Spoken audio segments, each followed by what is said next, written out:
Assalamualaikum warahmatullahi ta'ala wabarakatuh.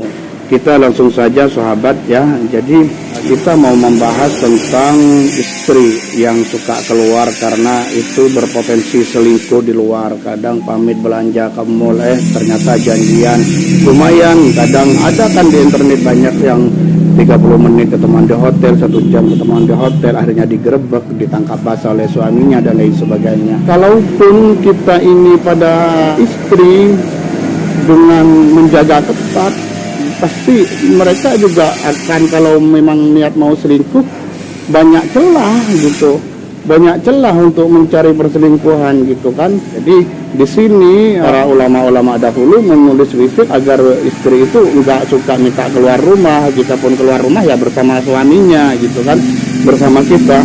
Langsung kita ke amalannya, supaya perempuan istrinya tidak suka keluar rumah. Kenapa pakai tidak suka keluar rumah? Ini zaman dahulu. Kalau keluar rumah kebanyakan ya berpotensi selingkuh yang besar gitu kan, selingkuhnya besar. Jadi biar kita tenang, kita keluar, istri di rumah nggak keluar juga, tetap di rumahnya gitu kan. Jadi kita bersyarat dengan cara ini, Allahumma, ini ya, ini ditulis apa kita lihat, ditulis Allahumma harastu wa waqaitu wa rabattu. Jadi intinya, ya Allah, aku menjaga juga, melindungi, atau aku mengawasi, aku menjaga, aku mengikat. Warabattu fulanah binti fulanah. Fulanah ini suami istrinya namanya Lydia binti Bambang gitu kan. Jadi dalam tulisannya seperti ini, fulanah binti fulanah itu diganti namanya yang cewek binti orang tuanya ya. Jadi Allahumma rastu wa qaitu rabatu fulana binti fulana hatta la takhruj.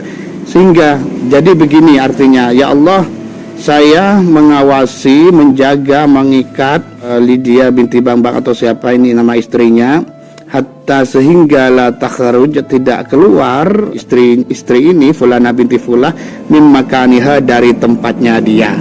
Jadi saya ikat, saya awasi dengan izinmu ya Allah, sehingga dia tidak keluar gitu. Ini baru ayat Al-Quran, innahu ala raj'ihi laqadir. Sesungguhnya Allah ala raj'ihi, untuk mengembalikannya, laqadir, itu maha kuasa. Maksudnya di sini ini mengembalikan orang setelah kematian gitu loh. Apalagi cuma menjaga istri kamu, mengembalikan orang Allah Ta'ala dari kematian itu sangat kuasa. Fama lahu min quwwatin wala nasir. Ini kalau ayat lengkapnya, tapi di azimat ini, di raja ini ditulis sampai sini. Fama lahu min quwwatin, fama lahu, maka tidak ada baginya ketika dibangkitkan, min quwwatin, dari kekuatan untuk menentang atau apa, karena setelah bangkit baru akan dihisab amalnya yang buruk dan yang baik gitu kan. Terus ji'na bikum lafifa, ini juga ayat Al-Quran, famalahu min quwwatin, ini juga ayat Al-Quran, ji'na bikum lafifa. Jadi maknanya, ji'na, saya datang kepadamu, maksudnya saya mengumpulkan kamu, lafifa, dalam keadaan bercampur baur semuanya. Terus waqifuhum innahum mas'ulun, hentikanlah dia, tahan dia. Innahum, karena sungguhnya mereka itu, tahan mereka itu hentikan, tahan mereka, karena sungguhnya mereka akan dipertanyakan, akan ditanya. Maksudnya setelah bangkit akan menuju sirat, jembatan. Jadi ditahan dulu, jangan syukur masuk ke jembatan gitu kan. Terus di sini baru ditulis lagi seperti di atas ini, fulanah binti fulanah. Hatta la takhruj, hingga tidak keluar min baitiha, dari rumahnya. Wa sallallahu ala sayyidina Muhammad wa ala alihi wa sahbihi wa sallam. Nah, kaifiyahnya, caranya, lafat fulanah ditulis diganti, fulanah tadi ditulis diganti namanya, orang yang dimaksud, istrinya maksudnya, dan namanya ibunya. Berarti di sini tadi aku jelaskan bapaknya kan, berarti nama ibunya. Tapi sebenarnya sih rata-rata kalau binti bapaknya. Ini yang diminta dalam ijazah ini adalah ibunya. Berarti begini, kalau Lydia binti Santi, berarti Lydia binti Santi yang ditulis, Fulanah binti Fulanah itu. Karena oh iya benar, karena di sini Fulanah binti Fulanah, bukan Fulanah binti Fulan. Iya benar-benar nama ibunya. Jadi Lydia binti Santi gitu, bukan nama bapaknya. Dan menulisnya di atas kertas, ditulis ya di atas kertas. Tapi kalau yang baik semua di sini ini adalah kulit. Jadi ditulisnya di atas kulit, biar apa? Biar gak cepat rusak gitu. Biar gak cepat rusak dan biar utuh, biar bagus lah, biar profesional, biar super kualitasnya. Jadi ditulis di atas kertas atau kulit, kemudian ditanam. Nah, kemudian ditanam ini. Jadi kalau suami mau nulis kayak gini takut sama istrinya atau apa ya, pamit ke rumah temannya gitu kan, tulis di rumah temannya atau di rumah saudaranya dan lain sebagainya.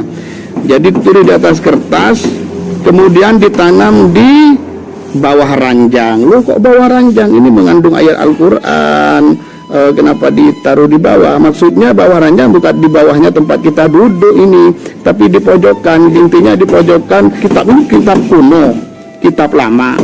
Jadi ini kitabnya kitab lama, dan dulu itu ranjang gitu, nggak kayak sekarang. Dulu itu tanah, di bawahnya tanah. Saya pun masih tanah dulu itu. Jadi ini karena kitab kuno, ditulis pada masa itu, karena nggak seperti sekarang gitu kan. Nah untuk zaman sekarang ini kan udah nggak bisa melakukan seperti ini. Jadi untuk zaman sekarang itu ambil jalan pintas, maksudnya nggak usah di dalam rumah karena rumah nggak ada tanah gitu kan. Jadi di kawasan rumahnya aja, di halaman rumah, karena intinya ini menjaga harastuh waktu itu rabat tuh. Jadi minta kepada Allah untuk dijaga. Jadi di patokan rumah, ujung rumah kanan yang ada tanah lah.